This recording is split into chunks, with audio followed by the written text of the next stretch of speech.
everyone. I am Dr. Cindy Howard, a chiropractic internist and nutritionist, and your host for the Positively Altered podcast. We got the name because of my book that was published a little while ago, Positively Altered: Finding Happiness at the Bottom of a Chemo Bag.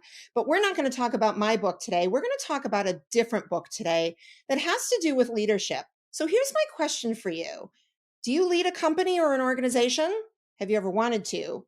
Or do you just have trouble leading yourself around on certain days and maybe you need a few helpful tips in order to do that better?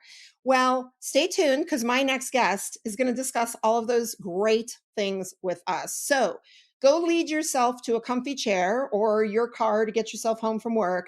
Take a listen to our sponsors because they're super important to me, and we will be right back with my guest.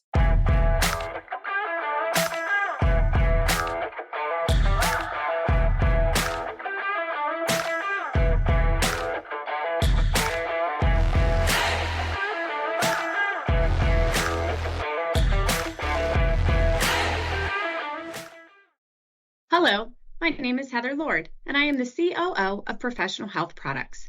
Cutting corners is an all too common practice in the dietary supplement industry. When my father founded Professional Health Products, he sourced the cleanest, most biologically active ingredients from around the globe. Today, that commitment remains, which is why the finest healthcare practitioners, like Dr. Cindy, have trusted us for more than 40 years. We oversee the entire process in our manufacturing facility, from sourcing and formulation to manufacturing and labeling. Today, we offer over 300 unique products that can be tailored to the nutritional and homeopathic needs of each individual. Most recently, we launched a proprietary genetic test, allowing our practitioners to get even more dialed in to their patients' health. To learn more about Professional Health Products, please talk to your practitioner or visit our website at phpltd.com. Today, your life is going to be altered. I'm Dr. Cindy. Welcome to Infinity. We have worked hard to create an electronic claims website that is simple and user-friendly. This is the public side. You can log into your personal web portal here. This is your dashboard. You can personalize it to your liking here.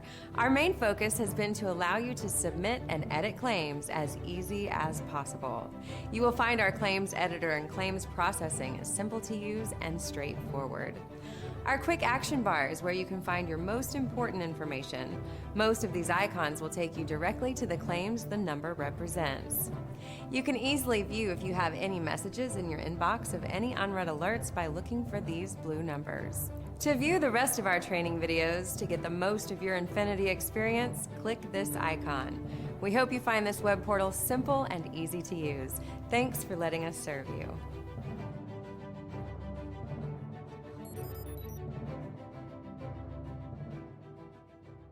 I'm Dr. Cindy. Who wouldn't want to join me for the Positively Altered podcast? Welcome back. I am going to lead this podcast, but really that's not true. My guest, Heather Younger, who is the founder, visionary, CEO of a company called Employee Fanatics, is going to talk to us a little bit about leadership and some other fun things today. Welcome, Heather. I'm so happy to have you. Thank you. I'm glad to be here too.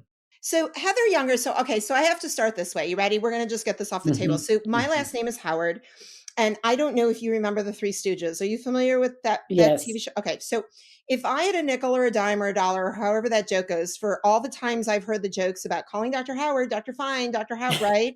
Yes. Okay, so mine is the Three Stooges. So do you get like oh, it must be great to be Heather Younger, so much better than being Heather Older. Like, do you have Yes. a favorite, or like, how do they get you? Yeah, I get that, but I mean, I also learned to just poke fun at myself because it used to be when I was younger that I had this kind of cockiness about me. I'd be like, yeah, younger, like, I'm younger than you. This is before like the lines in the forehead took place and all those other things that happened. And so now I can't really say that with a grin on my face. I kind of go, Heather, I just cover my mouth when I'm saying it. Well, keep the last name because it's working for you. And, Oh, I think, listen, we're as young as we want to be mentally, right? So I love it. chronologically, we might not be able to change, but it's all mindset, I right? agree. So, Yep.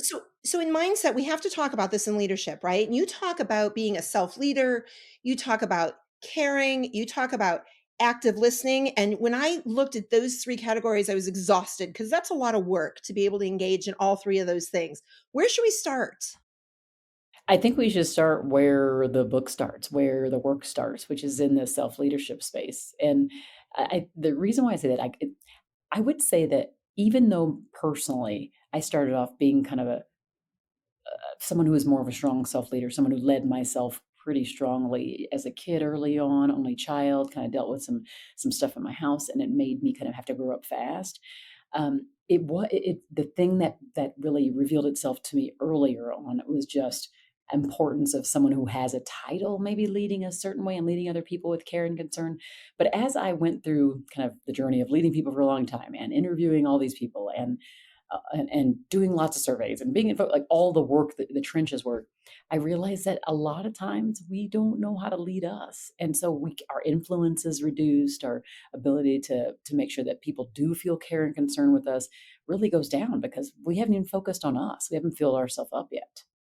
Now, do you think that's more true of a female versus a male? Or is it just true of us in general? Like most of us don't know how to lead ourselves. Yeah, I think that the not leading ourselves is an every gender thing. Admitting that we aren't doing a good job is definitely more of a female thing, for sure. Okay. Yes, but having said that, I have, even in the caring leadership space, I've got a chunk. It's like a 60-40 split on those who follow my work, who support my work, and 40% male. So there's still like a big facet of folks that want to learn how to show more care, understand the impact of it, and knowing then that they can't do that unless they do the things for themselves, it becomes really intuitive, I think. So cool. So I know you do a lot of work. I mean, people have seen you on ABC and NBC and Forbes and all these like great, amazing places. When you do that work with all of these people, is there another common theme besides just the fact that we don't know how to self lead that you find that gets us into some trouble? Well, I mean, the listening part is huge. I mean, I feel like just as humans, it's one of the biggest things that we drop the ball on. We think that we're good listeners, pretty much all of us. Just like all of us thought that, like people who manage people, that we think that we're caring leaders. But unfortunately, it's the people on the other end of the experience with us that determine how well we do in this category. And you can see that we don't do very well when you look at the numbers. Like, for example, in the workplace, when you see people who are leaving, it's often because they don't feel seen, valued, or heard. And so, if we did a better job and we understood what that kind of formula was to do better for people to feel heard by us, we could keep more people, right? That would be a huge plus for all of us at work. Just how do we make that? And then if we think about even outside of work, the relationships we have with spouses, those we have with our families, they're going to feel more seen. They're going to feel more valued by us if we take that time to listen to them. So that's another really big one. So it's interesting. I think about caring and leadership. And I think it's an interesting dynamic to put those two words together because I think sometimes I've put myself in situations, right, where I'm the employee, right? I'm not the leader necessarily, or I'm in a group where I want to participate and I didn't take the lead on a project, let's say. And sometimes I think there's this impression that the leaders really just don't care, right? They're out for themselves or the power or the prestige. So how do we show that we care in a way where we still lead, but where those people that need to, let's say, follow, don't have that sort of impression of us that's negative? It is a very good question, and I like how you see it or pose it as two things that maybe don't usually coexist, and that's the reason why I do the work that I do. So I heard after reading over 30,000 employee surveys, facilitating hundreds of employee focus groups, I heard that they didn't necessarily experience the care and concern that the leaders thought they were providing those people. And so what happened is when I set out doing that podcast called Leadership with Heart, I still have that. I would talk to all these leaders who I would handpick or they'd be given to me. And I thought of them as more emotionally intelligent leaders, those who do lead with more care and concern. So, caring leadership is showing concern and kindness towards those who look to us for guidance in some way. So, it does not require a title. More often than not, it is somebody who manages somebody, but it's not required. We could be a customer care person, we can do all that. But as I got to listening to all these people, I started to go, wait a second, I'm into like the 80th episode. I'm like, these people are brilliant. And I have got to find a way to get the behaviors into the hands of the people that really can change the experience for people in or outside of work, could be in their homes and their communities. I have to get the behaviors because people are going under this false assumption that they do show care, that they do listen well. And I have to kind of give them, no, wait. I get that your heart is in the right place, but let me actually tell you the behaviors and exactly how to do it. So that was kind of where I got started in this. And I think that's the key. It's just people think they are, but are they really? Are they real? Are we really? And we have to constantly be checking ourselves in that regard. Yeah, it's interesting. So I lead people. I run my own practice, and there's other things I'm involved in. And I know I try to take a lot of time to thank people for the work that they do, and I try to show my appreciation. One of the things I also try to do that I think is very difficult is ask for constructive feedback as the leader.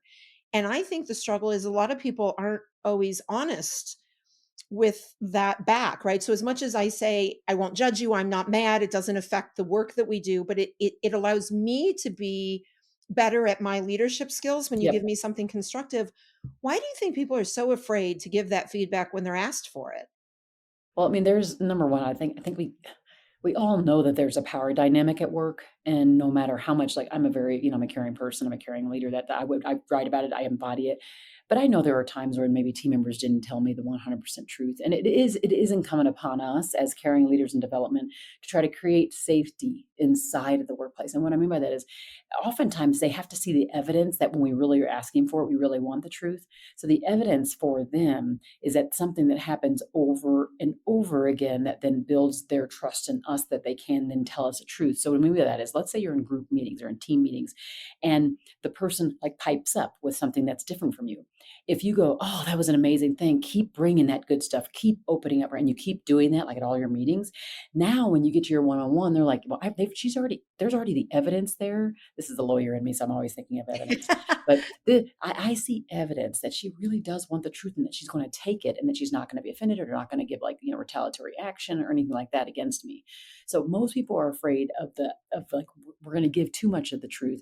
The person is going to think a certain way, going to take an action. I'm going to lose my job. There's that power dynamic, and it's up to us as those who have more authority to put them at ease. And we can only do that by building trust over time on these little interactions that then build and build this bigger bank account. Then people get to the place where now they feel, okay, now I feel like I can trust this person and I can tell them the truth. So do you think this translates really well to, like, even leading your house, or your Mm, children, your partner, your spouse, right? It's not yes. just in the workplace for those of us that don't have that situation, right? Absolutely. Yes. It's so interesting. I was thinking about taking more of my own advice. I'm so good at doing this at work, but not as great at doing it at home. And I remember, so I have 4 kids, but and I've been married for, gosh, 25 years, almost 26 years, and been together for 30 years. And I remember one day, this was only like in the last couple of years, his and I would like have this habit, unfortunately, of like maybe getting almost in an argument in the text. I could be like, oh, well, why that? And somebody wanted to be right. And like, whatever, like that kind of bickering thing that you might do as a spouse, right? And at one point, I just said to myself, it was some exchange. And I said, I don't think I need to be right. In fact, I don't want to be right. And so I said, oh, sorry about that, honey. I can't believe I did that. Da, da, da, da. And he goes, that's all right. Love you. See you later. And it was the end of, like, the entire thing was diffused. And I thought, hello, Heather, you write about this and talk about this. And you can live this more consistently, like in your daily life, right? Not just at the work life. So you're right. It does translate into the work, into the home life too. It's interesting, and it makes me think that sometimes we don't need to be right, we just wanna be heard. Yeah, most time we want to be right, unfortunately. That's Oh. the issue. So I mean, that's I mean, it's like I love where you're going with that, though, because you have a very valid point. And I think it is this, that when you think about kind of the innate, like the innateness of us as humans, it is this, the voice, the thing that comes from this, the voice that actually makes us who we are. So when people like turn it down, reject it, don't give us a chance to use it, it's like they are just cutting off us as humans, like they are just invalidating that we exist. So from that very basic level, I think you're right, that we want our voices to be heard. And so to that extent, I want to be right so that you feel like it's valid when I use that voice, right?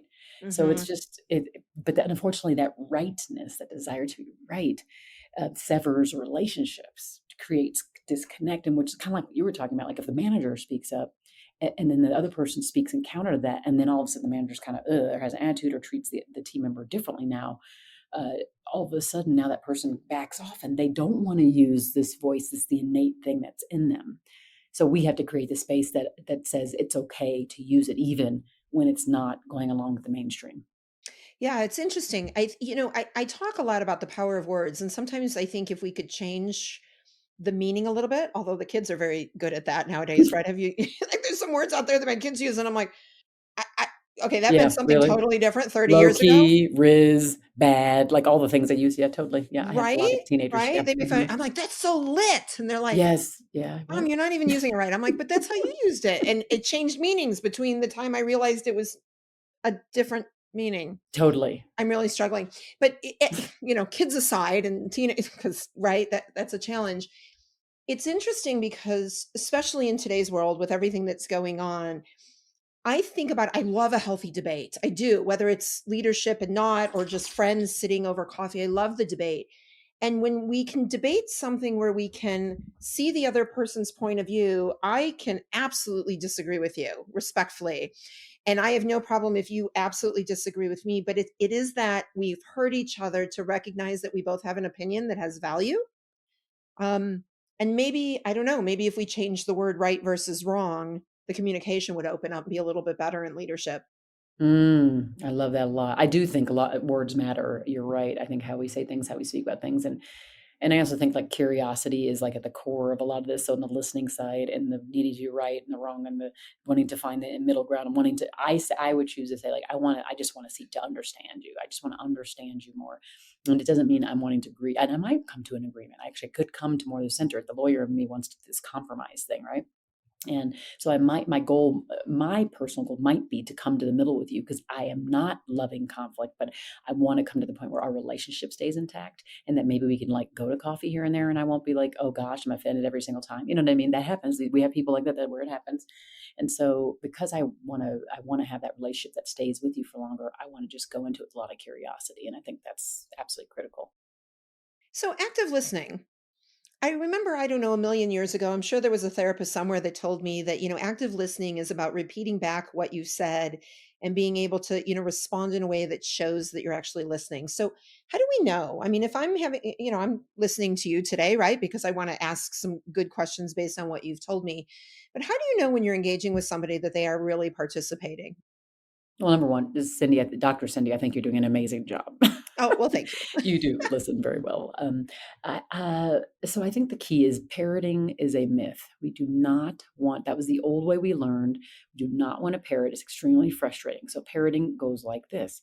Dr. Cindy says to me, gosh, I'm really frustrated because this happened with my boyfriend, and then my dog got sick, and then my aunt was in the hospital. And I go, oh my gosh, that thing happened with your boyfriend and your dog got sick and you were in the hospital? That's awful. Okay, the person's like, yeah, that's exactly what I said. But it's what I didn't do was I didn't pick up the fact and say that, gosh, that has to be so frustrating. How are you feeling? What can I do with you? What happened to your aunt? Was your dog okay? I'm not going into expressing more of that deeper empathy. I'm not really seeing the underlying current or recognizing what she's not saying. And that is the most important part. So instead of parroting the person, we want to paraphrase what they say and include how they feel about what it is they just said. So again, in that situation where she says, my boyfriend this, my dog this, my aunt's in the hospital, I might say, oh gosh, Dr. Cindy, that is a lot. Is there anything I can do for you? And how is your aunt? Is she okay? Like that's a different way of doing it because now she understands I'm following what she said, not word for word, but she's understanding that I'm following how she feels about what it is she just said, which goes deeper. Now Dr. Cindy knows that I see her. See, Right. it's different. It's different than the parroting. The parroting is so frustrating. Oh my gosh, people, please stop it. Just throw Okay. away the book. Throw away the book on the old way. And Okay. So just there, really there, try to there know the was human. right now our best piece of advice. Stop parroting people, right? If Yeah, stop parroting. you want a parrot, get a parrot. Right? That's the only way it works.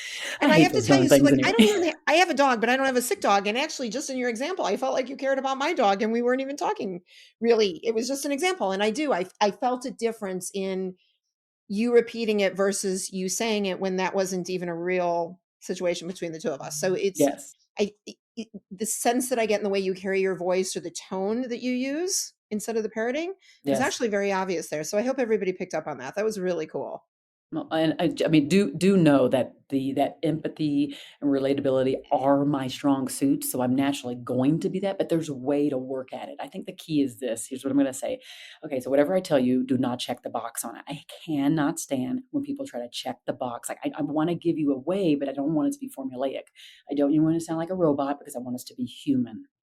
But I in the whole gist of all of that is you have to care, and you have to care about the person who's in front of you. And if you care, like in the gut care, as another human to another human care, then it's going to come through. You don't have to practice that. It just like I care that something's wrong with your dog or that your aunt's in the hospital. I care that something's wrong with your boyfriend. It doesn't mean I'm going to go solve that problem. It doesn't mean I have to agree why, like any of these things.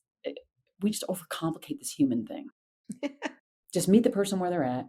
Try to see their side. Don't have to agree with their side. Don't have to approve of their side, but we just have to be present for their side, and then be wherever we're at. But I think at the same time, when we come to this, is that we have to be willing to be a little bit moldable or like a little bit changeable. So if you look at our current world, most of us aren't willing to be changeable or moldable or agreeable or understandable, right? And so if you are the person who could do that, you're going to build bridges instead of breaking them down. Right. And then we take the end of that word able, right? And now we can use it the right way. So, Yes. I think about I had a peer acquaintance of mine who had a medical practice. And I remember having a conversation with him one day. Now again, he's the boss, he's the leader, right, of his entity. And I remember him saying, I know nothing about my employees. I don't know if they're married, I don't know if they have kids. I don't know anything about them. And I thought to myself, wow, that felt so cold. And yet he had a very successful practice. Where do you think leaders, I'll say, mess up or get confused with caring versus crossing boundaries of, too much information? Is there such a thing where we get too involved then with people to where you don't maintain that professional boundary? I do think so. I mean, I think here's what I'm going to say is because I don't believe in being formulaic, like I do want to give you processes and systems. I want you to give you things to think about and maybe like frameworks or things, right? But I can't tell you where the stop and start is. What I would say that is when your advice or your involvement in their personal situation gets to the point where it's either a detriment to them or you, if it's no longer serving them in some way, if you're listening with your gut, so this is where listening is a full sensory experience, you'll know where to stop. Okay, I'm going to say this. Okay, I'm just going to say it right here. This is my leadership shortcoming. Okay. What I mean by that is I talk about selective vulnerability, but it took me almost 40 years to get to that. And I've been leading people for like 20 something years now, 30 years almost. Um, it took me a long time to realize that I could get to the point where I don't have to share everything. So let's say, so here's an example. I've been mostly in my career, I was like a director level in my leadership. Okay.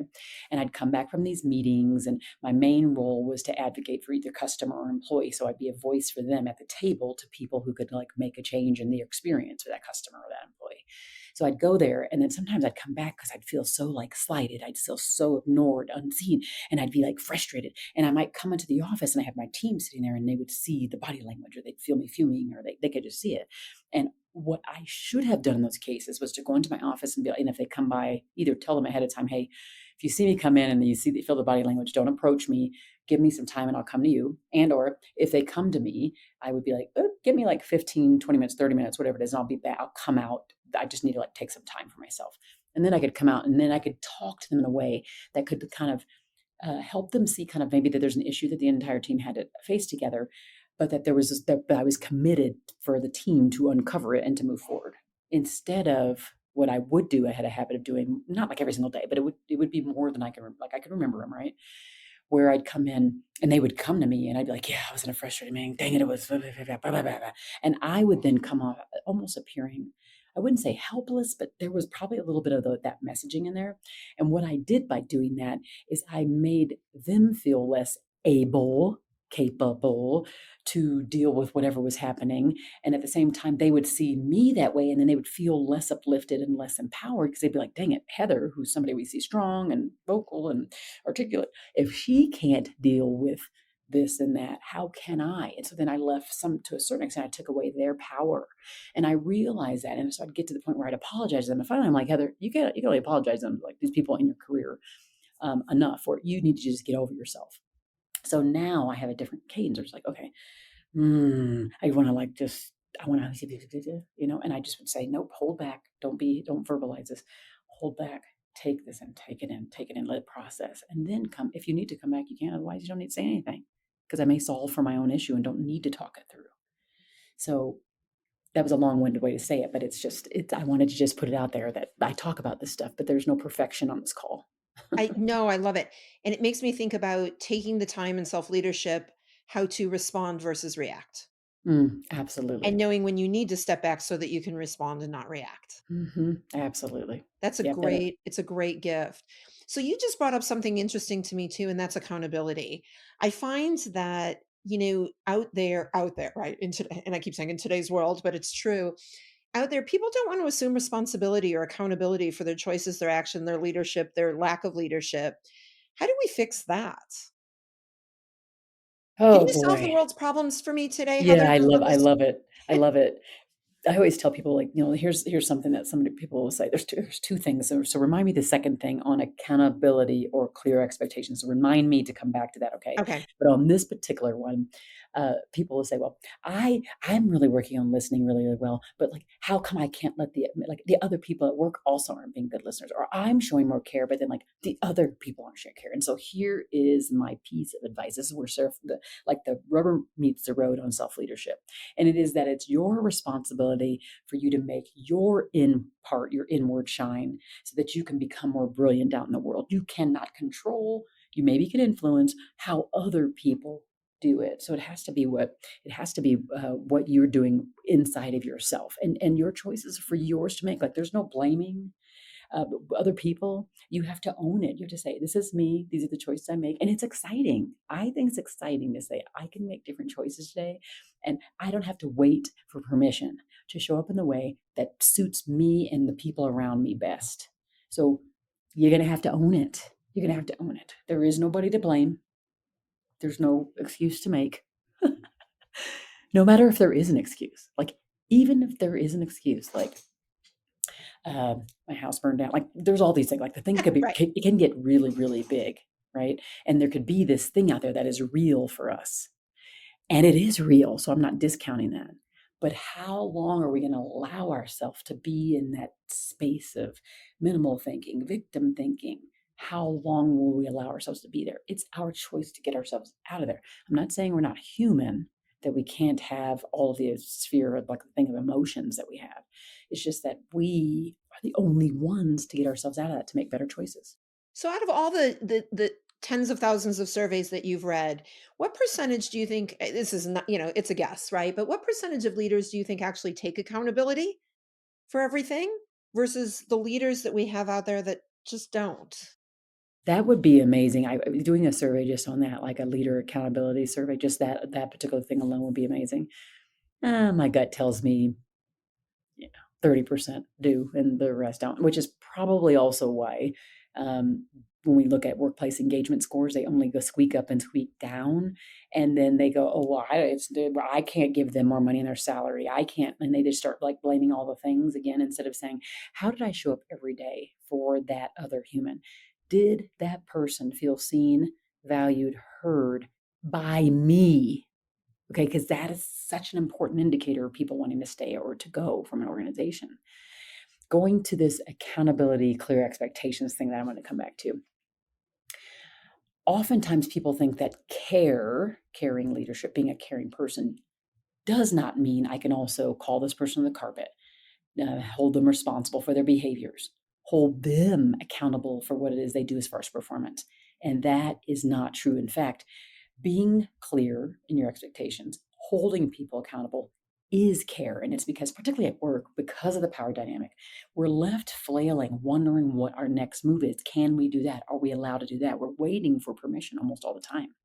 So if we can then be like weekly, set up a call, be clear about what's expected, let them know what success looks like, tell them where their guardrails are. We are giving more care to that person in front of us because now they don't have to be left guessing. They don't have to feel helpless and hopeless and powerless anymore. We're giving their power back by helping them have the clarity and holding them accountable for what it is they do or they don't do. So it lets them have like a level of expectation and gives them a sense of groundedness that they don't ordinarily have. Because we kind of, if you think about it, we're kind of off balance at work. We just are. If we aren't like the C-suite, and even if we are the C-suite, there could be board above us, the board level. It could be other stakeholders or public companies. So there's a level of that imbalance that takes place. And so the more those that do have authority or have titles, let's just say, authority is the key. The more they lean into the fact that there's so much more power that they have, but the power that they have can be used for the positive to settle the minds, the hearts, the spirits, the people that are looking to them for guidance every day. It's huge. And of course, they have to start with themselves. It does go back to self leadership. This whole, what you talked about like knowing when to respond and react, like feedback and when to give it and how to receive it, and all of these elements. Why am I even worthy to be a leader? Why am I a leader? Understanding all of those things will be key in the picture too. So you snuck in the comment about I can't give people more money necessarily, right? Like I don't want that lost in everything that you just said. And again, I always joke that they say I'm still trying to figure out who they are. When I went through through all my medical training, it was like they tell you to do this, and I'm like, who are they? Like I want to be they. I want to be the leading expert and be they. So I can't quote my source here, but they say that money really isn't that important when there's more satisfaction in other aspects, right, for employees. So, at some point in time, I mean, I run a small mom and pop type business. I only have so much money to pay people, and I'm probably paying more than I'd want to on, in certain occasions with the way things go.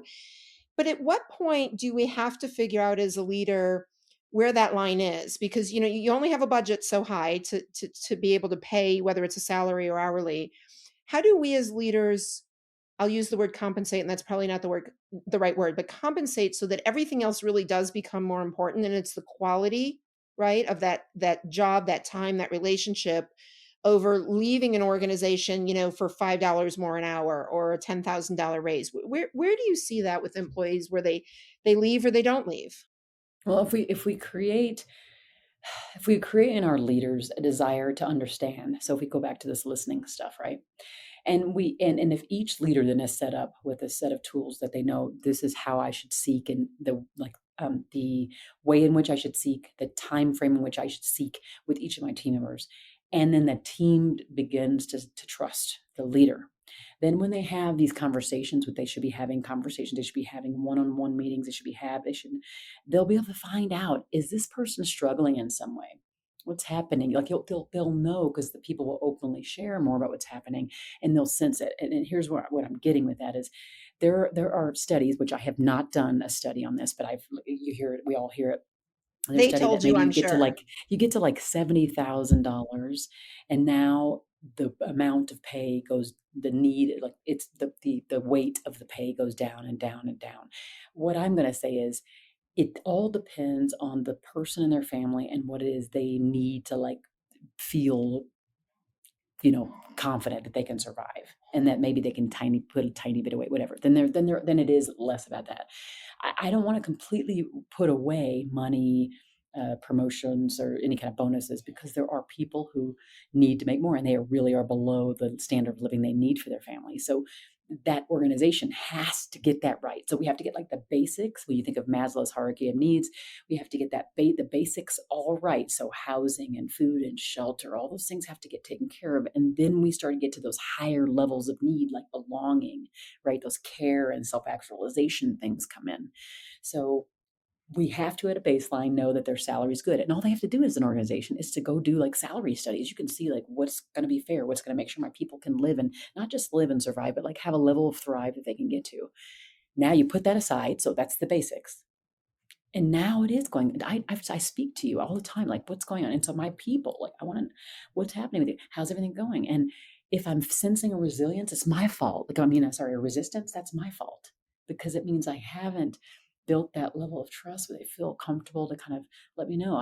If I remembered that something happened with their aunt, if I remembered that kid but dropped out of college. I remember that their grandfather, whatever that is, those issues, we come back to those things. This is that conversational threading. It's the having a historical reference of who these people are.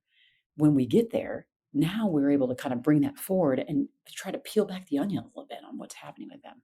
How much, do they need more? What are the things that are going to make them lead? I'll ask, like, so today, what was it today that like made you press the snooze or made you hop out of bed about like the work day, excited about what you're doing? I want to find that out. I want to continue to peel back. And then when I do that, it makes these conversations about why are you staying? Why would you leave? Is everything okay? How's everything going? You can start to sense it because you're paying attention and you care enough to pay attention to the unspoken as well, not just the spoken. Yeah, it's interesting. I think about just leading my family and the different needs of my children, right? And how many of us as leaders don't actually ask or know those answers, right? So what is important? What jazzes you? What hurts you? What validates you? And I always think of it, this is going to sound probably funny. I always think it in the way of consequences with my kids, right?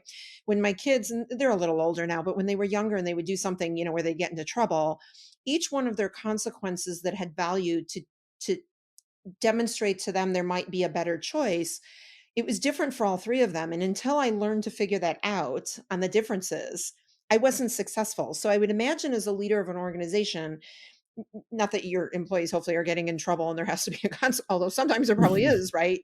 Yeah. But you have to find the right consequence or the right way to lift them up, elevate them, and encourage, correct? And everybody's probably fueled differently. Yep. And guess what? You're not going to know that unless you spend time with them.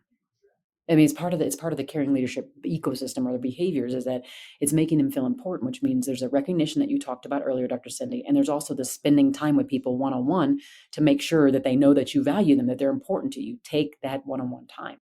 Yeah, So this is that's the only great. way we'll know. This is great. I could talk to you about this forever because I think it's really fun to learn, but I do want to ask one more question before we go to a quick break, and that is whether you're the leader or you're working for a leader and there's some stress and anxiety around whatever the subject is, what are some good tricks? Do you have anything like any advice that you could give us on how to overcome some of these obstacles when we're feeling like it's a stressful environment, whether, Mm. regardless of the position we're in? Yeah, I think going back to self-leadership where we started, and well, by the way, I probably will always end there, is we got to learn to pour into our own selves. We got to pour into our own cup because the stress, we can counterbalance some of the stress by doing self-care and just pouring into ourselves. And that could be anything. It could be gardening, it could be working out, make sure that you are always, always, always hydrating. It sounds like so sleeping. It sounds so basic. Yeah, make sure that you balance. If you have a cup of coffee, make sure you drink a cup of water. It's a balance. Um, I have really, really leaned into this the last few years. I mean, I'm just like Heather. Like if I don't care what happens, sleep and hydration are going to be the most important. And so, because then you're able to now you can at least start the day knowing you're not in a deficit. And now you're like, okay, so now you can be more present for people, even if you don't even get to eat lunch, because sometimes that happens. You got to drink that water and you got to get that sleep. So I would say those are the most important. Fill in your pour until you can't pour anymore, and then give from your overflow, and then you'll be able to deal with more of those stressors right off the top. I love it. And you're preaching my song and dance all the time because, as a natural clinician, nobody's born with a coffee or a pop deficiency, but water is super important. So I love it. All right, Heather, hang tight, would you please? We're going to take a quick break. I want everybody to get a little self-care, a little self-love, a little self-leadership while we listen to our sponsors. And then we're going to come back and do something fun. We'll be right back with Heather Younger. This is your weekly dose of Dr. Cindy, the Positively Altered podcast.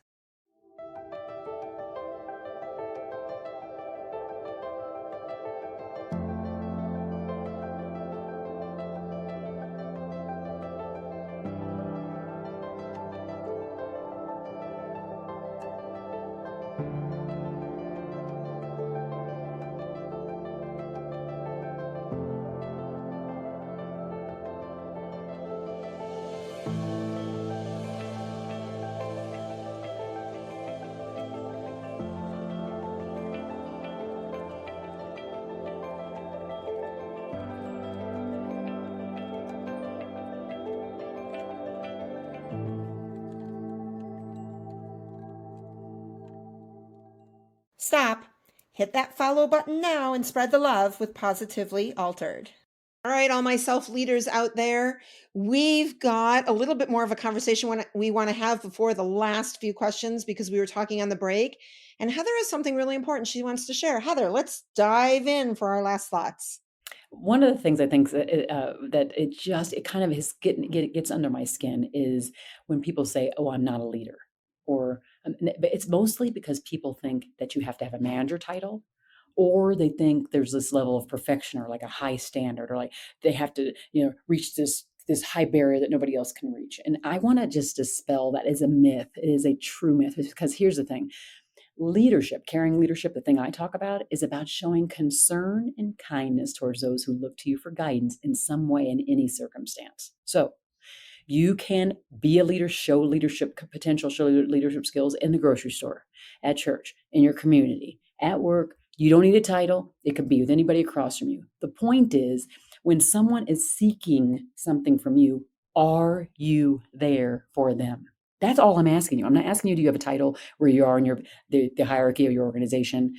Are you there? And if you're there, they want to follow you because they know you're there for them. So it's how you show up for them that determines if they follow you. And voila, you're a leader. So just wanted I to put that love out it. there. That is a great last thought, Heather. It's great. So I hope everybody takes that, practices exactly what you just shared, and we all need to step up and lead in different circumstances. All right, you ready for some fun? Yeah, let's have some fun. All right, so Heather has no idea what the questions are. I'm going to throw them at you. Just honest answer, whatever you come up with. All right. Yeah. Okay. If you could make snow any color in the entire world, what color would it be? Purple. Why? It's my favorite color. Oh, that was a good answer. I like purple. People are always saying blue, and I just don't resonate with blue. So I'm really glad that you've got a good color that I resonate with. That was awesome. All right. If you could pick a drink that was sweet, sour, or strong, which one would you pick? Probably a mimosa. And what is that sweet? It's sweet. It is. It's orange juice and bubbly like It's champagne. And it's sweet. because I Okay, love the so bubbles. I we'll go love the with bubbles. I sweet. love the bubbles. Yeah, sweet. Okay, sweet it is. All right. So people always ask, like, if there was somebody famous, dead or alive, that you would have lunch with, who would you pick? I actually could care less about that question. I want to know what you would eat at the meal. No matter what, there would have to be some kind of chocolate there. Probably a molten chocolate cake. Yeah, that would be there. So you go right for dessert. Yeah, I immediately, when I go to a restaurant, I look at the dessert menu before I The start the dessert. Now, dessert. like, are you actually using the fork, or is it like full on fingers, fast in as? Oh, no, it's usually a fork or a spoon, depending on what it is. Okay, so Yeah. you're polite about how much you like I'm chocolate. polite, but I'm serious. Unless it's cookies, of course, I use my fingers for that. Okay, no, that's fair. Molten chocolate cake. So we're gonna have to order two different desserts, but that's okay because Yes. they're What not do you always meant like? to be Okay, shared, but I now don't see, think. now I don't know, now what are you gonna get? I'm sorry, gotta Right, ask now. exactly. Yeah, mine's gonna be more of like an apple fruity something. Okay. All right. Yeah, All right. not a chocolate girl. It was never my thing. All Mm, right. So you're going to be an Olympic athlete and you can pick any sport to win the gold medal in, whether you've participated in it before or not. What sport do you want to excel at? gymnastics. Oh, I love that. Mine was gymnastics too. Oh. Yeah. What apparatus do you want to excel at? I think that balance beam, that just looked super interesting. I don't right now I'd fall off 150 times, but the beam. Okay, so that's good. I'll do floor, and then this way we can each win the gold. We don't have to compete with each other. We'll just be on the same team. Yay! Right? Okay, we'll Yeah. lead together and win Yes, I gold. love it. Okay, perfect. Let's see. If you could be a actor, singer, or dancer and be amazing at it, which would you be? Singer. And what would you sing? Probably more ballady type music.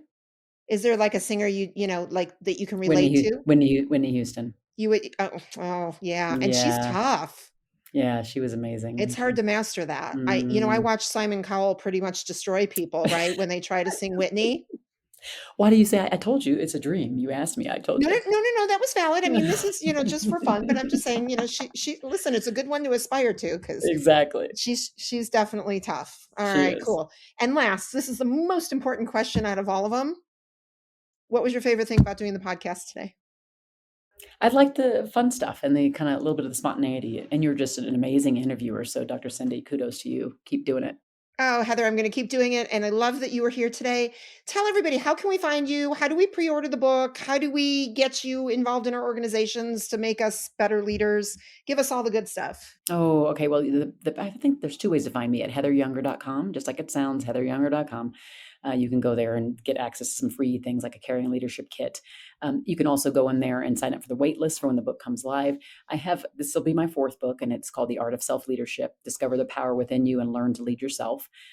And I'm excited, very, very excited about this one because I do feel it's going to really speak to a larger audience than some of my previous ones who are mostly focused on people who manage people. And so you can do that. And then, of course, you can follow me on LinkedIn. It's the biggest place I'm at. I'm there the most consistently. And so Heather Younger, just go find me there. All right, you guys out there, take a listen, pre-order the book, please. I know I'm going to. I'm super excited to read it. And maybe Heather, we can have you back after it's out. And, I would love it. we learn some more good things, and I'll come up with some more questions that I want the answers to so that I can better my leadership skills, myself, my family, and my work environment. It would be absolutely great. So thanks everybody for joining us. I am Dr. Cindy Howard. If you want to follow me, subscribe to the newsletter, or just learn about what I'm doing, please check out drcindyspeaks.com. My book, Positively Altered, Finding Happiness at the Bottom of a Chemo Bag. You can order on Amazon or wherever your favorite books are sold. And if you can't find it, then you got to see where I am. Come track me down. I probably have one in a suitcase somewhere that I'll gift to you. Anyway, I appreciate all of you hanging in today. My favorite thing today was learning how to become a better leader, but more importantly, who taught me that. So thank you very much, Heather, for your skills, for your time today. It's super important. I'm going to revisit lots of this so that I can do better as a self-leader myself. All right, you guys, I hope all of you were positively altered.